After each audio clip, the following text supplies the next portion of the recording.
Hello students, I am Satta sir. Today I am going to teach you right form of verbs for class 8, 9 and 10. দেখো গত ক্লাসে আমরা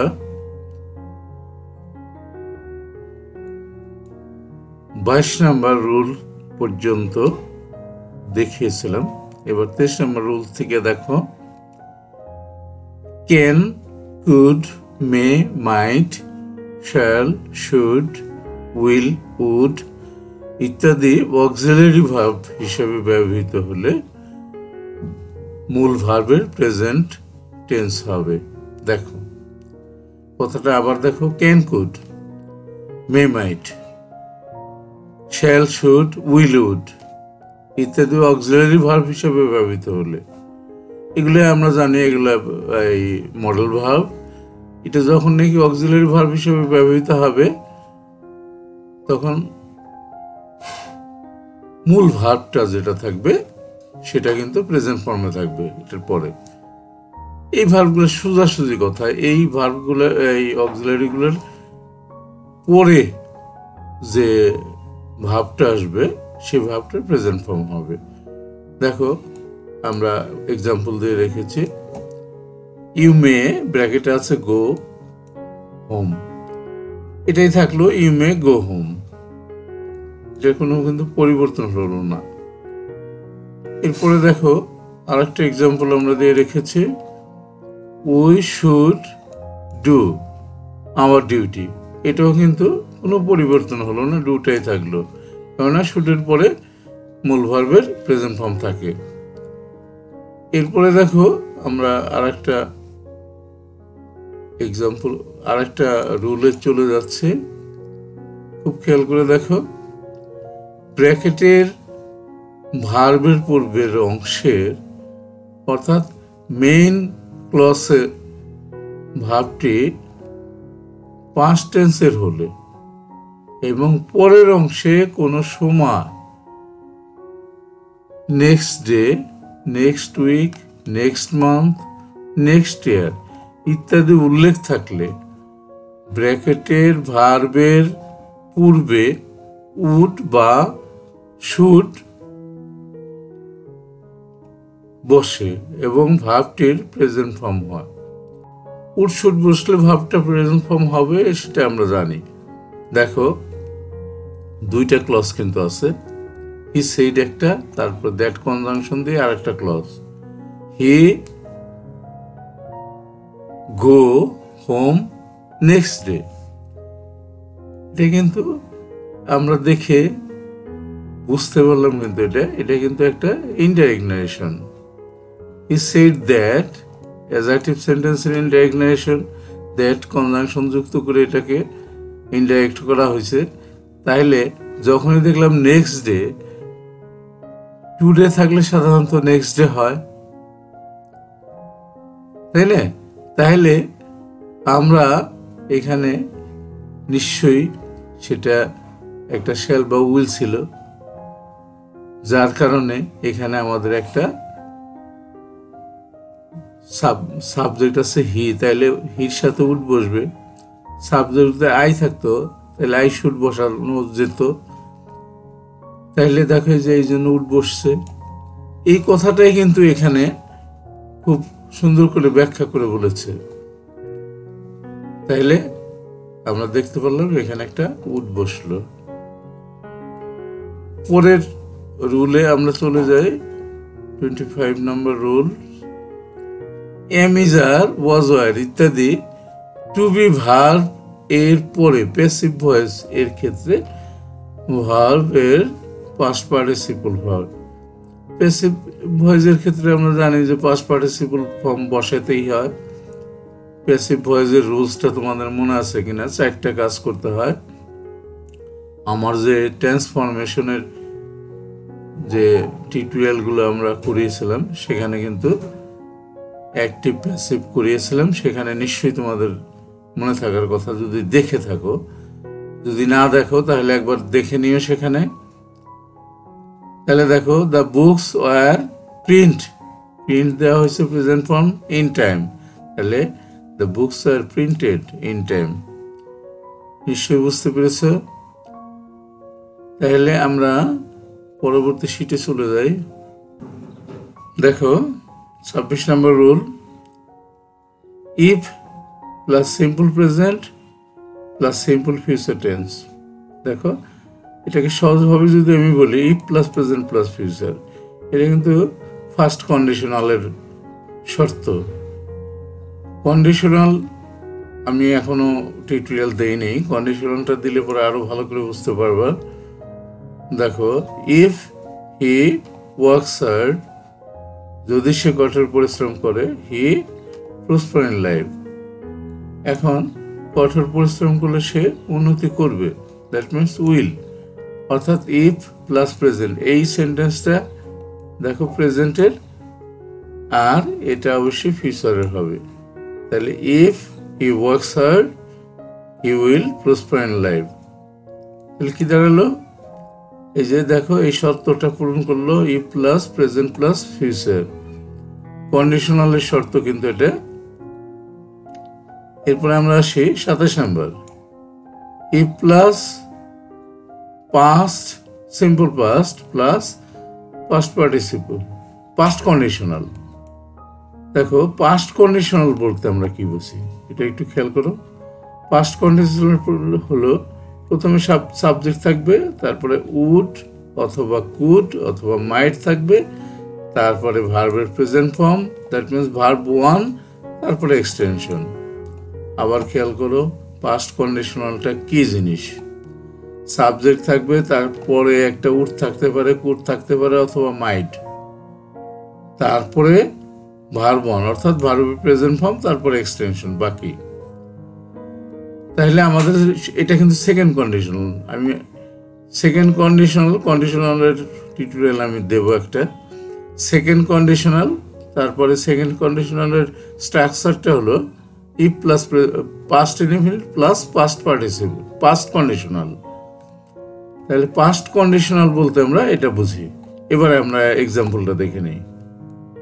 দেখো if he কেম, এই যে কেম একটু মাথায় রাখো, এটা পাস্ট ইনডিফিনিট।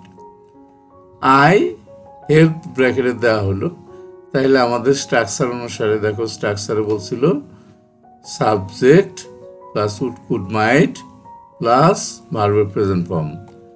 তাহলে আমরা দিলাম সাবজেক্ট, তারপরে উড, তারপরে ভার্বের প্রেজেন্ট ফর্ম। তাহলে আমাদের সেই স্ট্রাকচার অনুসারে বসানো হয়ে গেল। তার মানে কি হলো যে আমাদের হয়ে গেল প্ল্যাটফর্ম ভাবটা হয়ে গেলে, এরকম থাকলে পরে ব্র্যাকেটে আমাদের অবশ্যই উড ব্যবহার করতে হবে সাবজেক্টের পরে। এরপরে দেখো 28 নম্বরটা। 28 নম্বরে কি বললো? If plus past perfect tense plus perfect conditional. Past perfect tense structure নিশ্চয়ই তোমরা জানো, সাবজেক্ট প্লাস হেড প্লাস মূল ভার্বের পাস্ট পার্টিসিপল ফর্ম, সেটা পাস্ট পারফেক্ট। আর পারফেক্ট কন্ডিশনালটা কি জিনিস সেটা এখানে আমরা দেখিয়ে দিয়েছি। পারফেক্ট কন্ডিশনালের স্ট্রাকচারটা দেখো, সাবজেক্ট প্লাস উড হ্যাভ অথবা কুড হ্যাভ অথবা মাইট হ্যাভ, ভার্ব 3 মানে কি ভার্বের পাস্ট পার্টিসিপল ফর্ম, তারপরে এক্সটেনশন বৃদ্ধি। তাইলে পারফেক্ট কন্ডিশনালটা খুব ভালো করে স্ট্রাকচারটা তোমার মনে রাখতে হবে। সাবজেক্ট প্লাস উড হ্যাভ অথবা কুড হ্যাভ অথবা মাইট হ্যাভ প্লাস ভার্বের পাস্ট পার্টিসিপল ফর্ম। এটা মনে রাখতে পারলে স্ট্রাকচারটা খুব সহজেই হয়ে যাবে। দেখো এক্সাম্পলটা, if I had seen him, এই যে had seen past perfect tense. If I had seen him, I এখানে টেল আছে ব্র্যাকেটে, তাহলে দেখো if I had seen him I would have told, এই যে বলছিলাম would have could have might have আর মূল ভার্বের পাস্ট পার্টিসিপল, তাহলে মূল ভার্বের পাস্ট পার্টিসিপল টেলের পাঁচটা পার্টিসিপলটা টোল্ড হয়েছে। তাহলে দেখো উত্তরটা কেমন হবে, if I had seen him I would have told him the news. এটা কিন্তু আমাদের থার্ড কন্ডিশনাল। মনে রাখতে হবে এটা থার্ড কন্ডিশনালের structure. If plus past perfect plus perfect conditional. আসলে তুমি একবার দেখে তুমি কখনোই এটা মনে রাখতে পারবে না। এই টিউটোরিয়ালটা বারবার দেখতে হবে, বারবার দেখলে পরে তোমার এটা মাথায় আসবে এবং তুমি তখন পারবা। আর এই আমি একটা উদাহরণ দিছি, কিন্তু তুমি বিভিন্ন জায়গা থেকে বা বইয়ের থেকে দেখবা যে আরো অনেক এক্সারসাইজ আছে, এক্সাম্পল আছে, সেগুলো প্র্যাকটিস করতে হবে। ঠিক আছে, আমরা 29 নম্বরে চলে যাই এবার। 29 নম্বরে কি বললো? Had plus subject plus verb 3। এই 28 নম্বরের মতোই কিন্তু 29 নম্বরটা একটু পার্থক্য। হেডটা যখন নাকি সামনে আসবে সেটা had plus subject plus verb 3 দ্বারা শুরু হলে পরবর্তী টি পারফেক্ট কন্ডিশনাল হয়। এটাই একবারে সেম 28 নম্বরের মতো, শুধু হেডটা প্রথমে থাকলে আর ইফ থাকবে না। হেডটা প্রথমে থাকলে আর ইফ থাকবে না। দেখো আমরা একটা এক্সাম্পল এখানে দিয়েছি, had I been a rich man. I help ছিল, তাহলে পারফেক্ট কন্ডিশনে আই উড হ্যাভ হেল্পড। খেয়াল করো, I would have helped the poor. এই যে এখানে হেডটা আসছে, ইফটা কিন্তু থাকে নাই, ইফটা কিন্তু থাকে নাই। 28 নম্বরের নিয়মে হেডটা মানে ইফটা ছিল 28 নম্বরে, কিন্তু আমাদের 29 নম্বরে গিয়ে ইফটা না থেকে হেডটা আগে আসলে হয়ে গেল। নিশ্চয়ই বুঝতে পেরেছো তোমরা।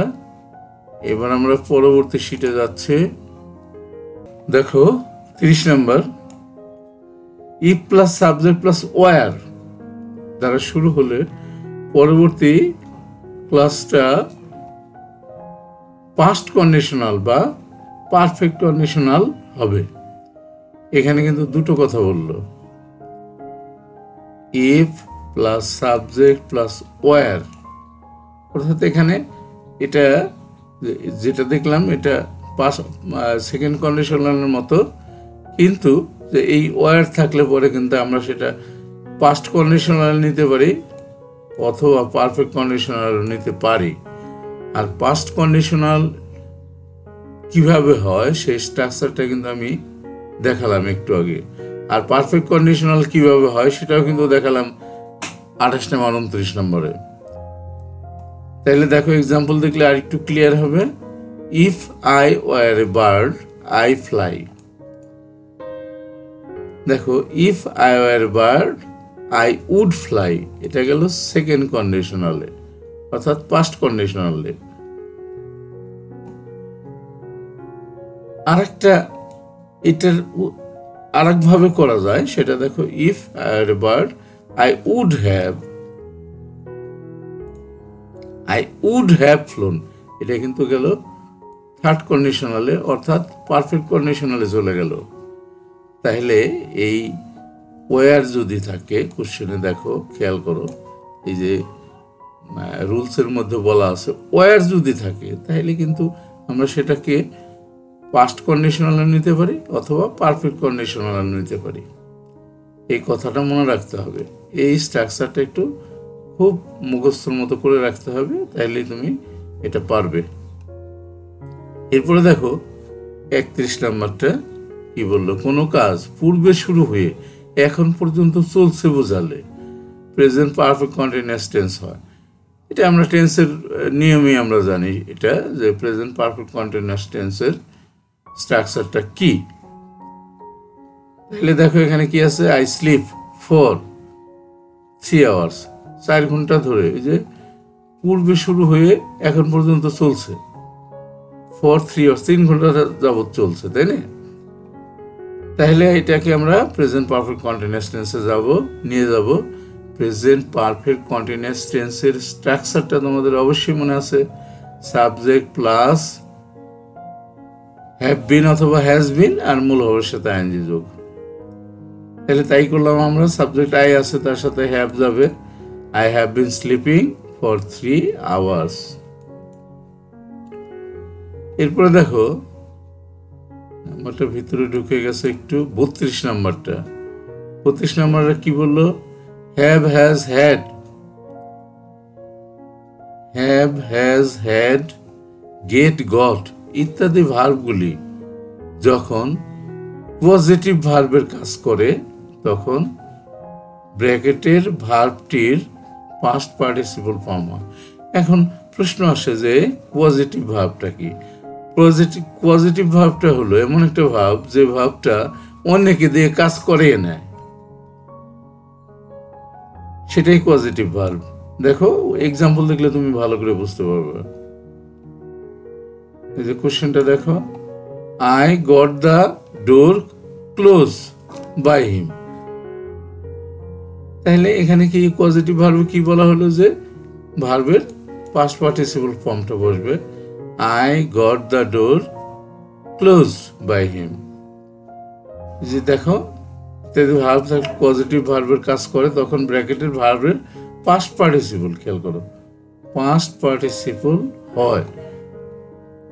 তাহলে কি হলো? I got the door closed by him. এরপরে দেখো এটা 33 নাম্বার।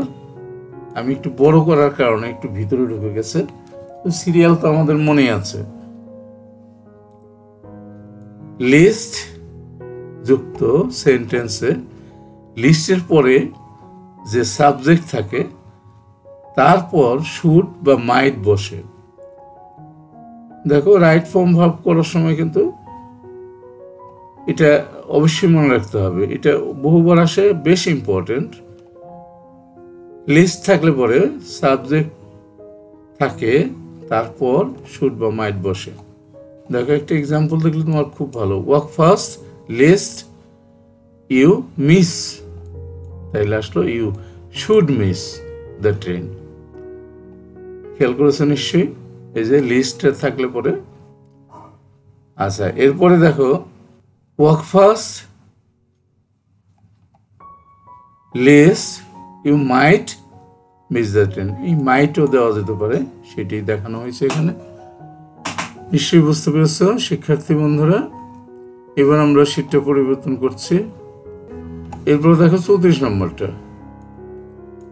হোয়াইলের পর ভার্ব থাকলে পরে তার সাথে আইএনজি যুক্ত হবে। একটু খেয়াল করো, হোয়াইল দ্বারা যখন সেন্টেন্সটা শুরু হবে তারপরে যদি ভার্ব থাকে, সাবজেক্ট না থাকে, তাহলে সেই ভার্বের সাথে আইএনজি যুক্ত হবে। জিনিসটা এটা যে হোয়াইলের পরে যদি সাবজেক্ট না থাকে, ভার্ব দিয়ে শুরু হয়, হোয়াইলের পরেই ভার্ব, তখন ভার্বের সাথে আইএনজি যুক্ত হবে। আর হোয়াইলের পরে যদি সাবজেক্ট থাকে তাহলে সেটা পাস্ট কন্টিনিউয়াস টেন্সে যাবে। এক্সাম্পল দেখলে আমরা খুব পরিষ্কার বুঝতে পারবো কথাটা। দেখো হোয়াইল ওয়াক, প্রথমে ভার্ব শুরু হলো, তাই না? তাহলে কি হলো? While walking at the station I met him। তাহলে এইগুলো পিছনে যেগুলো আছে সেগুলো রইল, মূল জিনিসটা হলো হোয়াইলের পরে ভার্ব থাকলেই সেই ভার্বের সাথে আইএনজি যুক্ত হবে। এরপরে দ্বিতীয় কোশ্চেনটা দেখো, হোয়াইল হি, এখানে কিন্তু সাবজেক্ট ছিল, তাহলে এটা পাস্ট কন্টিনিউয়াস টেন্সে যাবে। পরিষ্কার দেখো, পাস্ট কন্টিনিউয়াস টেন্সে চলে গেল। While he was walking, past continuous tense was were, মূল ভার্বের সাথে আইএনজি যোগ। While he was walking at the station I met him, হয়ে গেল সেটা। এখন দেখো আমরা 35 নম্বরে আসছি। 35 নম্বরে বলছে কি, সাবজেক্ট সিঙ্গুলার হলে ভার্ব সিঙ্গুলার এবং সাবজেক্ট প্লুরাল হলে ভার্ব প্লুরাল। এটা খুবই একটা স্বাভাবিক কথা, তবুও রুলস। দেখো সাবজেক্ট সিঙ্গুলার বলতে কি বুঝি আমরা? আই সিঙ্গুলার, হি সিঙ্গুলার, দে কিন্তু প্লুরাল, উই কিন্তু প্লুরাল। তাহলে সিঙ্গুলার সাবজেক্টের সাথে সিঙ্গুলার ভার্ব আর প্লুরাল সাবজেক্টের সাথে প্লুরাল ভার্ব। এক্সাম্পল দেখলে তোমরা আরেকটু সুন্দর করে বুঝতে পারবে। দেখো, the leaves of the tree, be আছে, ড্রাই ইন উইন্টার। এখন এখানে ট্রি তো দ্য ট্রি একটা গাছ, এটা দেখে যদি আমরা সাবজেক্টটা মনে করি এটা সিঙ্গুলার, তা কিন্তু না। খেয়াল করে অর্থটা কি, the leaves of the tree, অর্থাৎ গাছটির পাতাগুলো কিন্তু প্লুরাল। তাইলে দেখো উত্তরটা কি হচ্ছে, the leaves of the tree আর, বি থাকলে এমিজার বজায়ের, আর ড্রাই ইন উইন্টার, শীতকালে এটা শুকিয়ে যায়, শুকনো হয়। তাইলে এখানে আর বসলো, এই যে সাবজেক্টটা প্লুরাল থাকার কারণে ভার্বটাও প্লুরাল হয়ে গেল। এবার দেখো 36 নম্বরটা, একই দৈর্ঘ্য, পরিমাপ বা স্থান বোঝালে সাবজেক্ট দেখতে প্লুরাল হলেও ভার্ব সিঙ্গুলার হয়।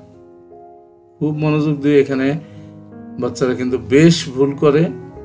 একই দৈর্ঘ্য, পরিমাপ, স্থান বোঝালে সাবজেক্ট দেখতে প্লুরাল হলেও ভার্ব সিঙ্গুলার হবে। এক্সাম্পল না দেখলে বুঝবো না, এক্সাম্পলটা দেখে নাও।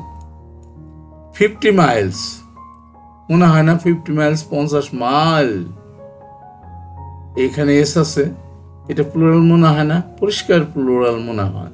এই কারণে এখানে সকলে ভুল করে। এ লং ওয়ে, দেখো 50 Miles is a long way.